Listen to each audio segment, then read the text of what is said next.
Hi, this is Cathy Gnatek. Today I'm going to be talking about the new moon on October 21st in Libra.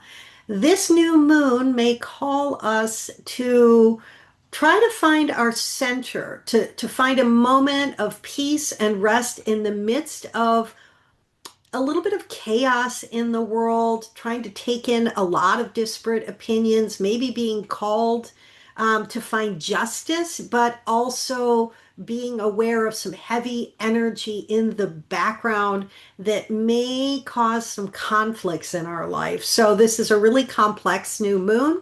I'm going to offer you some tips for how to work with it if you'd like to set intentions for the upcoming month. And I'll also break down how it might impact you, what house it might affect in your life, what topic or area it might impact you. So there's a lot to unpack. I hope you enjoyed the video. If you do, like and subscribe. It helps people find my content. So I'm now going to pull up the whiteboard associated or that I, put together for this. Okay, let's see. There it is. So I always like to show people what a new moon is. It's this moment when the sun and the moon come together in the sky. It's a seeding of a new potential for like expanding our consciousness around whatever the topic area is.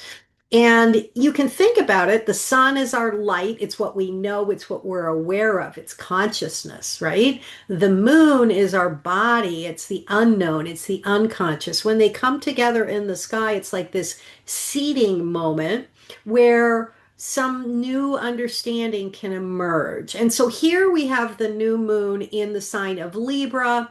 You can see everything circled in pink there. That's because Venus rules Libra. We're going to talk about that in a second. She happens to be in the sign this month, lending her beauty and desire for justice to the energy. We're going to talk about that as well.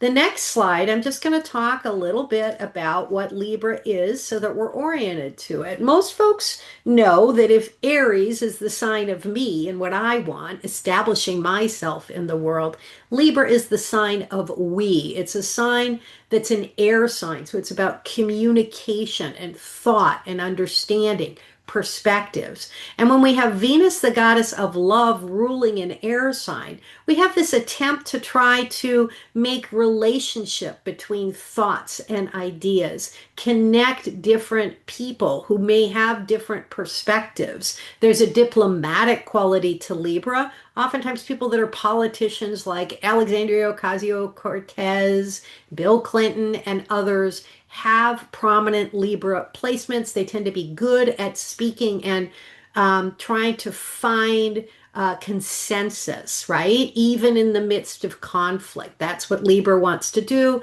Libra is also a cardinal sign, so it likes to start things. It's got a masculine energy as well. So just understanding that yang quality that can come with this particular sign. And then if we look to the tarot card that's associated with this part of the zodiac, every 10 degrees of the zodiac has a tarot card from the minor arcana that's associated with it. I'm actually doing a decan walk where I explore every 10 degrees of the zodiac. I'll stick a link down there in case you want to check that out. But the tarot card that's associated with the last 10 degrees of Libra, where this new moon falls, is the Four of Swords. And when we think about this part of the zodiac, it's ruled by Mercury, the god of communication, the messenger to the gods, a planet that has to do with all the little details of life, gathering information when it's in Gemini or when it rules Gemini, and analyzing when it rules, because it rules Virgo, right? So there's this real working with the little pieces of life that's the Mercury energy. But this decan's also ruled by Jupiter, which has exactly the opposite energy of Mercury. Jupiter wants to find the one true answer, to understand things from the wholeness of the universe. It's a planet that's about optimism and expansion, and also can have to do with trying to come to the one understanding. I've said that already, but I always think of Jupiter in this context like I think about Albert Einstein. If you know anything about his theory of relativity, what he was trying to do is understand all of reality and understand how time and space connect, right? And they're like two parts of the same thing as opposed to being separate. A mercurial understanding of the universe is more like a Newton who wanted to try to measure things specifically and talk about cause and effect, whereas Einstein wanted to like capture the oneness of reality in his theory. So that's kind of the energy of Jupiter. It wants to bring everything together into one. Mercury wants to explore all the particulars. And so these are very disparate, different energies, and they control, or excuse me, they rule this last 10 degrees of Libra. So if you look at the tarot card and you try to associate it or get a feel for the vibe of Mercury, Jupiter, and Libra in this, what you can see, or this tarot card's often associated with the idea for a need for rest. If you draw it in a tarot spread, you see a man peacefully sitting there with three swords hanging above him and one sword below. And there's this quality, if we take a deeper look at this part of the decan, of all these ideas, right? That Libra energy, multiple perspectives, that Mercury, because the Mercury of this part of Libra is actually associated with Gemini. If you know Gemini energy, it's kind of scattered all over the place, trying to understand many, many things all at the same time. And that can be overwhelming. But then we have Jupiter trying to pull it all together. So we can think about this moment of this new moon as a moment where we have lots of things swirling in the air, lots of energy, lots of people with different perspectives, and we're trying to find peace in the moment of that chaos. And you see this represented by the Four of Swords in the tarot deck. Um, and finding that center, finding that peace is the energy of this part of the zodiac. I sort of repeated that, but I was also thinking about getting ready to prepare my Libra 3 presentation. So then let's look at what the energy of the deeper energy of the new moon, like what's going on in the sky at the same time that we have this new moon in Libra, where we're trying to find our center, trying to find peace in the midst of the storm, getting a little respite.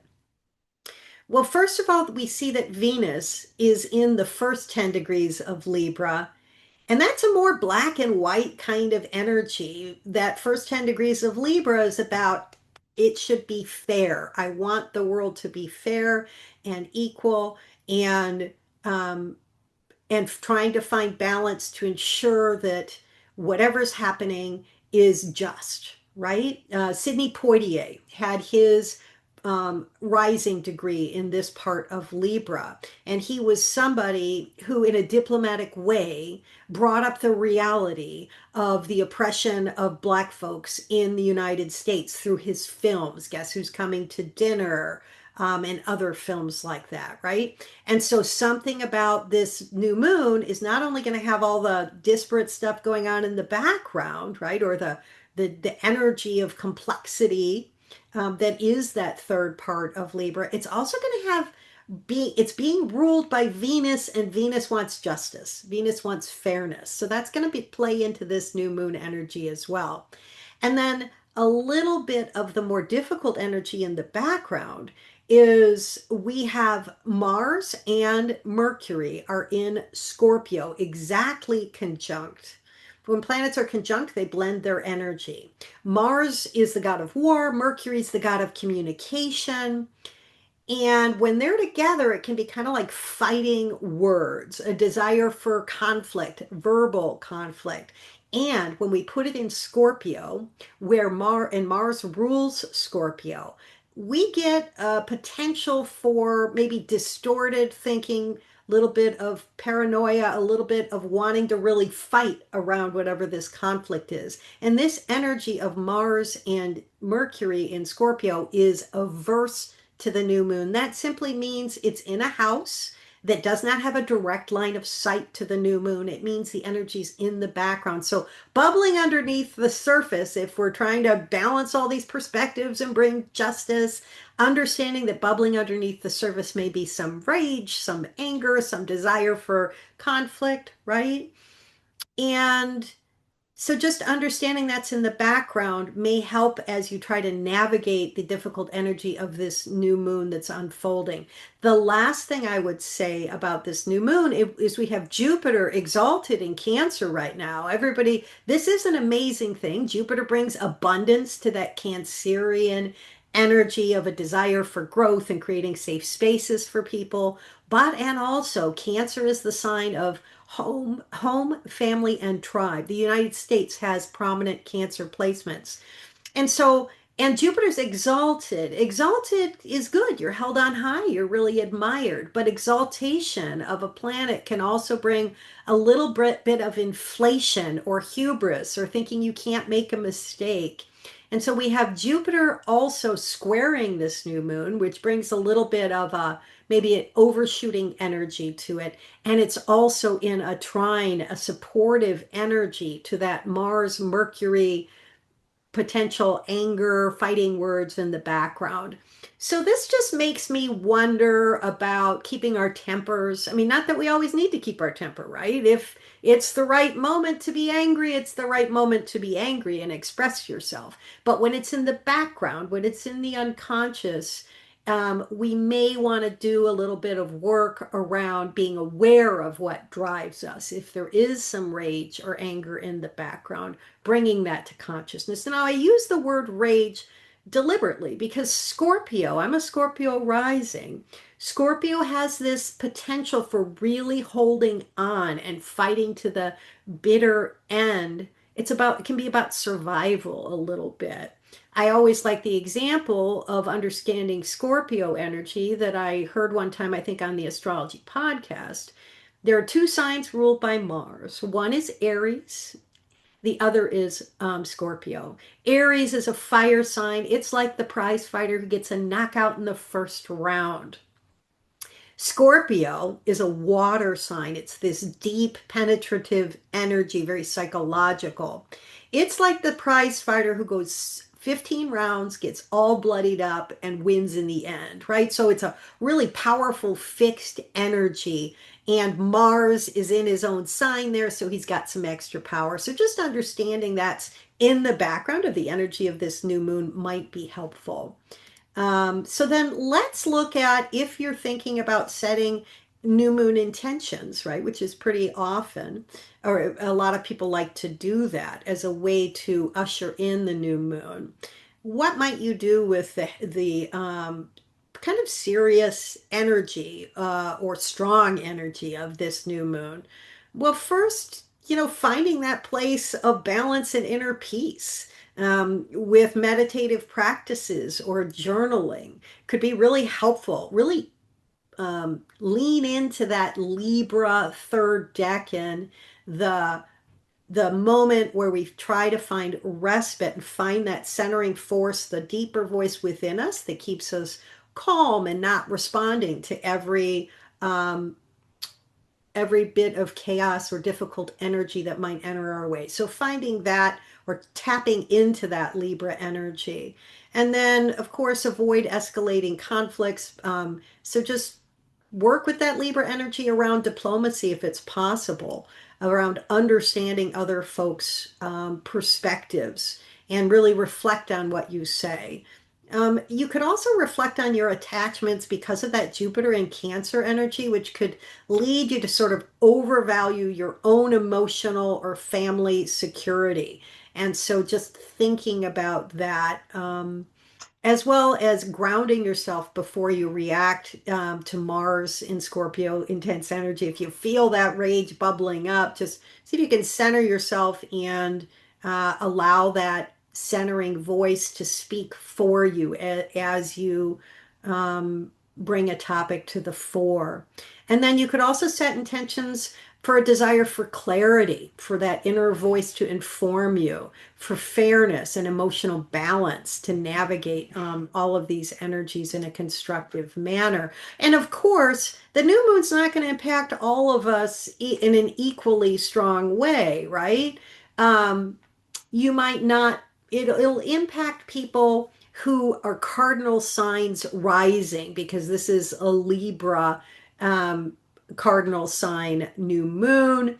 And there's just a way in which any cardinal sign, because it's in the first, seventh, fourth, or 10th, these very powerful houses, they're going to be more impacted by this. And as well as if you have energy around the end of cardinal signs, um, because the new moon happens, I believe, at 28 degrees.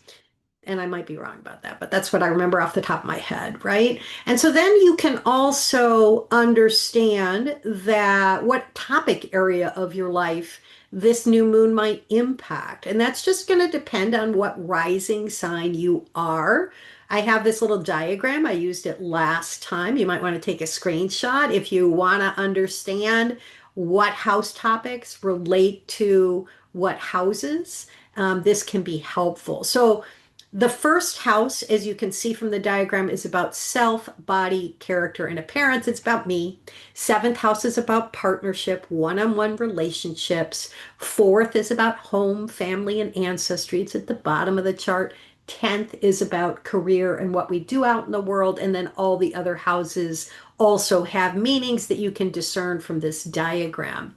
So if you know that you're a Libra rising, this new moon's going to fall in your first house. So the topics that are going to come up for you are going to be about yourself, coming to understand yourself in some new way. Of course, if you're an Aries rising, which puts the new moon in your seventh house, because Libra's opposite Aries, then the topics of this new moon may impact or bring up issues around your partnerships, your relationships. If you're a Cancer rising, one of the other cardinal signs, it's going to impact your fourth house of home, family, ancestry, etc. If you're a Capricorn, the last of the cardinal signs, they're going to have that new moon energy in their 10th house, and it could bring stuff around work and career, things like that for you to navigate. So feel free, if you want to drop a comment about what your rising sign is, and we can have a little discussion in the comment section about how this new moon might impact you. And yeah, I love to chat with people and get a deeper understanding of astrology. There's always this feedback loop in astrology. I love to learn, and the more you study and hear about people's experiences with different transits, the deeper your understanding of astrology becomes. If you don't know your rising sign, I'm going to include a link in the comments section or excuse me, in the introduction or whatever on the YouTube video, where you can see a video I did that'll show you how to pull up your birth chart on AstroSeek. So yeah, hope you enjoyed the video. Again, if you did, I'd love it if you could like and subscribe to my channel. And I'll see you soon for the next full moon. I'm not even sure where it's at. I haven't checked it out yet. So hope you have a great day.